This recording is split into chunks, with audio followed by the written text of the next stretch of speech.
A principios del siglo XVI, una epidemia de brujería asoló el Valle de Tena, que se defendió de ella dictando en 1525 un feroz estatuto de desaforamiento. Un estatuto que trajo como consecuencia inmediata que varias presuntas brujas fueran sentenciadas en virtud de la pena máxima recogida en las entrañas del estatuto.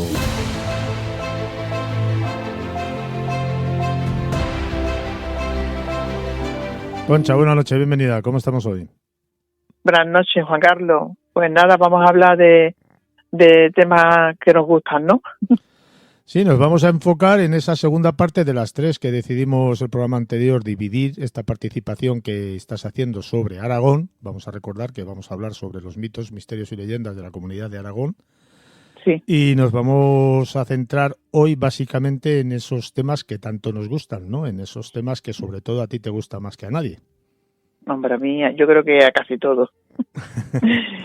Seguimos con la historia en torno al Valle de Tena, situado efectivamente allí en Aragón, y vamos a hablar hoy de las brujas de Tena, que son parte de parte de su cultura. Nos vamos a centrar en esa historia que es verdadera, Juan Carlos, que no tiene nada de leyenda, ¿sabes? Habrá cosas que son leyendas y mitos y otras como estas que tú nos vas a contar que tienen una historia real detrás. Una historia real y, bueno, vamos a centrarnos en los sucesos que acontecieron en torno a ellas, ¿no? Pues si te parece nos embarcamos en tu escoba voladora y nos viajamos al pasado. Bueno, pues sí. Y bueno, es un caso muy sonado, muy sonado de brujería del Pirineo aragonés, uno de los más importantes de Europa, aunque existen testimonios ya en el siglo XV de caza de brujas, ¿no? Cuya fama de hechiceras pues venía de lejos. Bueno, ya en el año 1461 se ha encontrado el proceso en Aragón, más antiguo, contra una persona acusada de brujería, ¿no? Es el de una vecina de Villanúa llamada Guirándana de Lay, ¿de acuerdo? Uh-huh. Y bueno, a principios del siglo XVI también una epidemia de brujería, bueno, epidemia entre comillas, ¿sabes? Asoló el valle, ¿no? Dando lugar a un feroz estatuto de desaforamiento en el año 1525, ¿no? Aquí pues muchas presuntas brujas fueron sentenciadas en virtud de este estatuto, ¿no? Pero parece que la mayor concentración de brujas se produjo en la provincia de Huesca, donde entre mediados del siglo XV y hasta mediados del siglo XVI se estima que murieron más de 120 mujeres acusadas de brujería, Juan Carlos. 120 mujeres, bueno, nada más y nada menos. Es que, claro, dicen que la Inquisición a nivel mundial, sobre todo europeo, la española, que tan denostada está históricamente hablando, pues no fue la peor. Por eso me sorprende mucho que hubiera 120 mujeres en este sentido. Es lo que se estima. Y no quemadas, porque contrariamente a lo que se cree, este hábito acabó en el siglo XVI. A partir de aquí, las mujeres eran colgadas, o sea, eran ahorcadas o eran o las disparaban o las ahogaban. ¿Las ahogaban? ¿Sabes? ¿Cómo? Las metían en el río. Bueno, esto era una práctica que se utilizaba para averiguar si efectivamente eran brujas, ¿no? Si se ahogaban es que eran brujas, las pobres. Claro, sí, bueno, nos reímos, pero vamos. No, me he equivocado, al contrario, si se ahogaban es que no eran brujas. Sí. Eso. Y pagaban sus penas. Sí, bueno, que nos reímos, pero para aquel entonces era un drama. Sí, no, por favor, no podemos reír de esto que es muy serio y sufrieron mucho estas mujeres, cuyas vidas fueron cruelmente arrebatadas. Algunas, pues, además, con historias tan crueles como por ejemplo, la de María Sorros, vecina de Salet de Gállego. No sé si se menciona así, pero bueno, ¿vale? Que me perdonen los aragoneses. Y esta mujer, María Sorrosal, en 1535 fue ejecutada estando embarazada. María era de un elevado rango social, pero ello no la salvó del ajusticiamiento. Su marido, Juan Martó, pidió además que le sacaran el feto del vientre, ¿sabes, Juan Carlos? Uh-huh. Y el más espeluznante, por llamarlo de alguna manera, de los casos de brujería que se dio en el Valle de Tena, especialmente, que fue grave, ¿no? En la parte de Trama, Castilla y Sandiniez, y es de lo que vamos a hablar hoy. Esto ocurrió entre 1637 y 1642, cuando una posesión demoníaca afectó a aproximadamente unas 72 mujeres, que luego cuento que se extendió a muchas más, ¿no? Este suceso, que repito, fue uno de los más notables de Europa, aparece en las crónicas de varios eruditos, ¿no? Teólogos, inquisidores de la época, con testimonio verdaderamente impactante. Pero eso fue una posesión masiva. Fue una posesión colectiva, sí. Pero ¿vale? Aquí la historia... ¿Eran las 72 mujeres, eran brujas todas, no? Bueno, las 72 mujeres, pues de pronto, pues parecían que estaban poseídas. Pero sí, pero me refiero que si fueron mujeres con esta peculiaridad, por decirlo así, o eran mujeres normales de andar por casa. No, eran mujeres normales. Aquí hay una historia detrás de todo esto, ¿sabes? Aquí la historia se centra en un hombre, en un hombre llamado Pedro de Arruebo.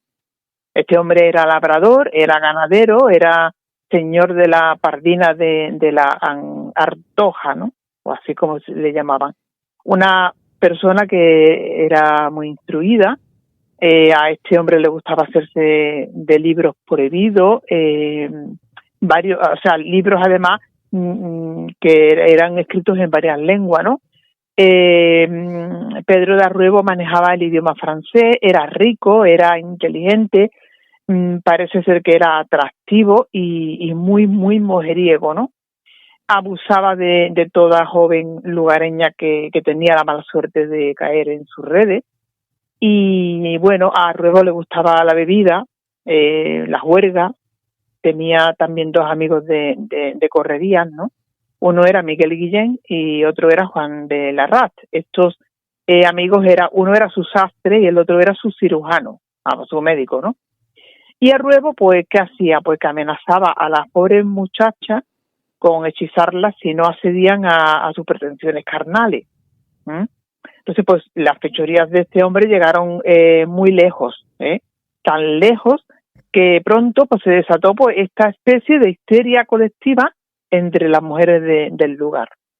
¿Qué pasó aquí? Pues que estas jóvenes y luego ya también señoras mayores y también hombres, porque esto se extendió a todo el mundo.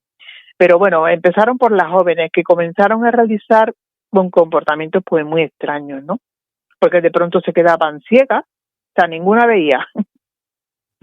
Iban gritando, diciendo que se habían quedado ciegas, se quedaban sordas, no oían nada, o todas, yo creo que se ponían de acuerdo, ¿sabes, Juan Carlos? Se quedaban mudas, ninguna quería hablar nada, manifestaban fuertes dolores, se revolcaban por el suelo, se ponían a vomitar, tenían alteraciones del ánimo, no querían comer porque perdían el apetito, y empezaron a manifestarse como demonios, con distintas voces, se las escuchaban gritar a todas horas, hablaban en latín, en otros idiomas que eran totalmente lenguas desconocidas, parecían tener una fuerza sobrehumana, podían leer los pensamientos de los demás, ver el futuro de los demás. Se dice que empezaron a hacer hechizos, que podían embrujar a los animales, y esto ya es que era un miedo que empezó a surgir, y todo el mundo empezó a obsesionarse con todo esto que estaba pasando con estas mujeres, ¿no? Fíjate que hubo un rector, el rector de Sandiniez, que afirmó que su mula había sido hechizada, que él lo había visto con sus propios ojos y mandó su exconjuración, ¿no? O sea, que mandó exorcizar a su propio, a la mula, ¿no? Y hay también un testimonio, que todo esto está recogido, un testimonio que es el de Fray Luis de la Concepción, que es exorcista de la Inquisición, que afirmó que durante el exorcismo, un exorcismo que se hizo en la iglesia de Tramacastilla a 200 mujeres, pues estas 200 mujeres levitaron dando vueltas en el aire por la bóveda de la iglesia. O sea que este fraile lo que hizo es dejar constancia de que allí pues se habían puesto las 200 mujeres a volar por la iglesia, ¿sabes, Juan Carlos? Y lo peor de todo... Ya tenía que ser grande también la iglesia, ¿eh? Sí. Sí, no, yo creo que es grande, porque además cuando tiene las bóvedas esas, que sabes cómo son, ¿no? La bóveda de alguna iglesia o de algunas parroquias grandes, ¿no? Lo peor de todo es que esta epidemia, si se puede llamar epidemia, ¿no?, que hubo entre Tramacastilla y San Diniés, se fue expandiendo poco a poco, se fue expandiendo por otros pueblos y llegó a ser, ¿sabes cuántas personas llegaron a ser afectadas por esta especie de lujuria, esa especie de enfermedad, de epidemia brujil? ¿Sabes cuántas personas fueron afectadas? Sorpréndeme. 1.600. Bueno, yo me imagino que dentro de esa cantidad, que me parece muy exagerada, también habría gente que se dejó llevar, ¿no? No todos estarían influenciados, hombre, ¿no? Supongo. Claro, vamos a ver. Aquí el tema es que todo esto recae sobre un grupo de jóvenes, ¿vale? De muchachas. Estas muchachas transmiten eso a las demás mujeres del pueblo o de los pueblos, ¿no? Después todo esto se va corriendo, se va corriendo la voz, se va corriendo también el pánico, ¿no? Porque es pánico colectivo. Entonces, pues todo ya es que todo el mundo se cree que tiene algo, que está endemoniado. Bueno, allí se envió una multitud de exorcistas, porque había que exorcizar, había que quitarle el demonio a estas personas, ¿no? Tuvieron que acudir para la liberación de toda esta, bueno, que ya llegaban a los hombres también, ya había hombres que estaban endemoniados, y aún así los casos no dejaban de aumentar. Todo el valle de Tena estaba infectado con esta epidemia, y esto provocó que el inquisidor general de Aragón, Bartolomé Guijarro y Carrillo, acudiera a la zona, ¿no? Ya cuando este hombre va allí es porque ya está ocurriendo algo grave, ¿sabes? Esto fue ordenado por Felipe IV. Es que estamos hablando de 1.000 y pico personas, Concha, no estamos hablando de un caso aislado. Claro, estamos hablando de 1.000 y pico personas y ya la cosa pues se desmadra, ¿no? Y este hombre, fíjate que no quería ir, Ordenó Felipe IV que Bartolomé Carrillo, este hombre el inquisidor pues fuese allí a ver qué es lo que estaba ocurriendo, pero este hombre que no quería ir, pero bueno, tuvo que ir al lugar a ver qué ocurría, y ¿sabes qué ocurrió? Que se murió este hombre. No sé si, además que no se sabe de qué, porque la murió sin causa justificada. Yo no sé, yo me pongo a pensar en esto, digo, anda, pues viendo tanto desmadre y tanto demonio por allí suelto, pues me imagino que le daría un infarto o algo, ¿no? ¿Y qué pasó? Que pensaron que había muerto de un maleficio, que las brujas le habían echado una maldición y este hombre se había muerto. Pero murió después de llegar allí. Sí, al poco tiempo de llegar al valle. Este hombre fue al valle a investigar qué es lo que ocurría allí y murió.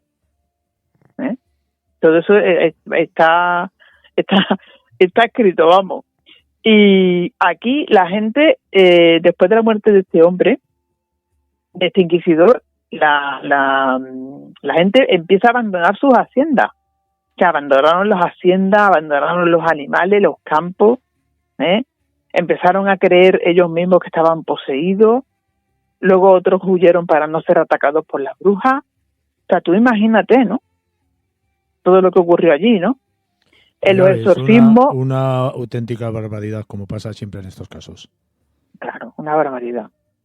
¿Qué pasa? Que estas mujeres pues empiezan con los exorcismos, y un día una menciona el nombre de este hombre, ¿no? Pedro de Arruebo. ¿Para qué? Se empieza a correr la voz y todas empiezan a decir que Pedro de Arruebo es su amo, es su señor, ¿vale? Y que era el que las había endemoniado. Claro, a este hombre, pues, después de que toda mujer lo mencionara, pues lo consideran culpable y causante de toda aquella locura. Fue detenido, fue acusado, también fueron detenidos sus dos amigos, porque eran los tres, tú sabes, los tres que iban por ahí de juerga siempre, ¿no?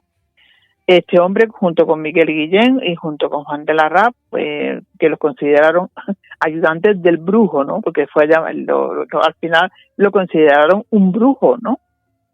Y Arruebo fue señalado, fue acusado por todas las féminas, ¿no? Que decían que las pellizcaba o que las cogía de la mano o del brazo izquierdo y que a partir de aquí ellas quedaban endemoniadas. Madre mía. Fíjate la invención de aquellas mujeres, Sí, bueno, la inventiva, estos hombres... Luego también, como en todo influye la sugestión, pues a lo mejor se vieron influenciadas por ello también. En esa creencia, claro, ¿no? De que pudiera ser verdad que al tocar a este buen señor pudieran estar poseídas. No, esto es psicológico. Esto es todo psicológico. Aquí hay una historia que se inventaron unas cuantas. Yo me imagino que lo hicieron para librarse de este hombre, ¿no? Porque sí es cierto que Arruebo pues se dedicaba a perseguir a las mozas, a violarlas, a hacer con ellas de todo, y estas pues me imagino que un grupo de ellas que estaban ya hartas de este señor pues se inventaron aquello para... Pues, claro, para que luego era un hombre con un determinado poder, ¿no? Era un hombre que tenía un poder, tenía unas tierras, tenía un... Por eso te digo que en aquel entonces, no sé si se llamaba latifundios o lo que había por aquel momento, eran los señores, ¿no? De las tierras que dominaban y mandaban a todos aquellos que estaban a su servicio, ¿no? Efectivamente. También cometió un error este hombre. El error fue el decirle a aquellas chicas, si no me concedes los deseos que quiero, pues te voy a embrujar o te voy a endemoniar o te voy a maldecir. Pues claro, ellas cogieron aquello. Ellas se aprovecharon de aquellas palabras. Y a lo mejor era como una válvula de escape que tuvieron para aquella situación que estaban viviendo, ¿no? Una válvula de escape. Hay muchos que creen que lo hicieron para llamar la atención de la justicia, para que este hombre pues fuese detenido, ¿no? Y dejase de hacer las fechorías que estaba haciendo. Lo que, hombre, me imagino que no sabían que esto iba a llegar a donde llegó, ¿no? El alcance que tuvo, ¿no? El caso es que al final detuvieron a estos tres, no sé cómo llamarlos, pobres hombres, porque verás tú que serían lo que fueran, pero que no tuvieron la culpa de todo esto, entre comillas, ¿no? Y ellos fueron procesados 3 veces, sufrieron... ya saben, ¿no? Pues los típicos, el típico maltrato por parte de la justicia, ¿no? A Pedro de Arruebo pues lo condenaron por haber puesto el demonio en numerosos lugares y por haber dado al diablo a más de 1.600 mujeres. Pero a mí este tipo de condenas siempre me ha sorprendido porque, claro, es que hay que demostrar que eso es real. ¿Cómo puedes condenar a una persona por decir que ha puesto el demonio en determinados lugares o en determinadas personas? Es que eso se tiene que demostrar. Es que estamos hablando de cosas gravísimas. Porque fuera parte de que este señor debiera de pagar una penitencia, ¿no?, legal por ser como era, ¿no?, y por hacer las cosas que hacía. Otra cosa es que le ajusticien por actos que no han cometido. Pero era tal la creencia y en el diablo y en la bruja y en los maleficios, en los hechizos. Imagínate la cantidad porque a estas mujeres no las ajusticiaron, ¿no? Pero imagínate a todas aquellas que sí, a esos millones en todo el mundo de mujeres que mataron, ¿no? Que sacrificaron o que las quemaron, que las colgaron. Sí, porque la historia siempre habla, salvo que yo me equivoque, siempre habla de mujeres, no habla de hombres. Hay algún caso a lo mejor, pero muy aislado. Sí, hay casos de algún caso de hombre que ahora voy a mencionar. Sí, pero muy aislado, te quiero decir, que no era el común general. En general era el colectivo femenino el que estaba y a las que además sacrificaban, ¿sabes? Este hombre, como estaba comentando, recibió 200 latigazos por aquello y lo condenaron a galeras, ¿no? Que lo metían allí por años y años. Lo que pasa es que consiguió escapar. Al final consiguió escapar y no se sabe dónde. Bueno, hay quien dice que volvió al valle para seguir embrujando a las mujeres. Vamos, que se quisieron seguir con el cuento, ¿sabes?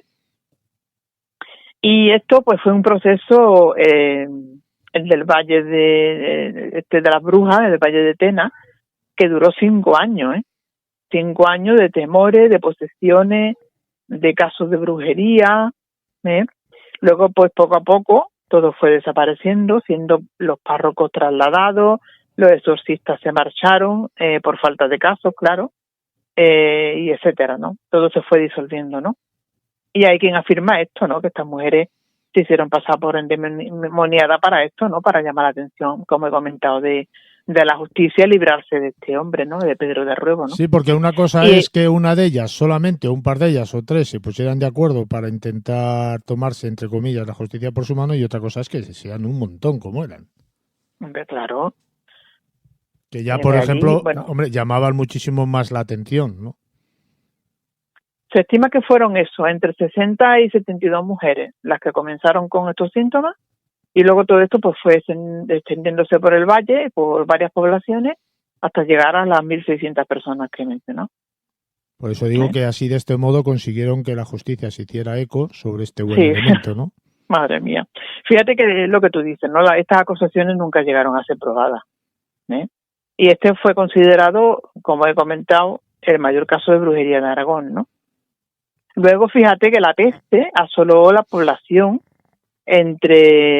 poco tiempo después, entre 1653 y 1654, dejando al Valle de Tena sumido en una gran crisis, ¿no? Por el abandono de las tierras, de los ganados, llegando el hambre, llegando la muerte, la miseria, ¿sabes? Bueno, afortunadamente siglos después, muchos siglos después, el Valle de Tena es un lugar considerado destino fundamental para los amantes de la naturaleza, ¿no? Un lugar precioso, ¿no? Digno de alabar y de visitar, ¿no? Y es, como ya he mencionado, el mayor caso de brujería de Aragón. Pero, ¿sabes que también existe la mayor matanza de la brujería allí en Aragón? Porque 24 mujeres fueron ahorcadas.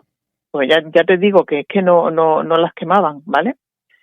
Esto fue en La Paulet, que está en la comarca de Ribagorza, en el año 1592. En muchos puntos de Aragón se abrieron procesos por brujería, aunque, como ya hemos visto, muchos de ellos pues no terminaron con la pena de muerte, ¿no? Otros casos son el de Calamocha, que procesaron a un clérigo. Ya estamos aquí hablando de un hombre, a Diego Sánchez. Eso fue en el año 1496. A un clérigo, nada más y nada menos, a un cura. Nada menos, sí, a un cura. Lo acusaron de brujería. También pero no fue, o sea, no lo mataron, Estos son los casos en los que fueron procesados, pero no fueron declarados, o sea, no con la pena de muerte. Luego, un notario, Juan Garcés, que lo acusaron de adivino, esto fue al año siguiente, en la comarca de Jiloca, Luego tenemos el proceso de Águeda Ramasio, esto es una mujer en Egea de los Caballeros, en Zaragoza, y en Luna, fíjate qué nombre más bonito, es una comarca de las 5 villas, se produjo un fuerte brote de brujería entre 1644 y 1645, ¿no? A mí esto de los brotes me suena como un virus, ¿no? Que aparece ahí estacionalmente hablando y luego ya desaparece, ¿no?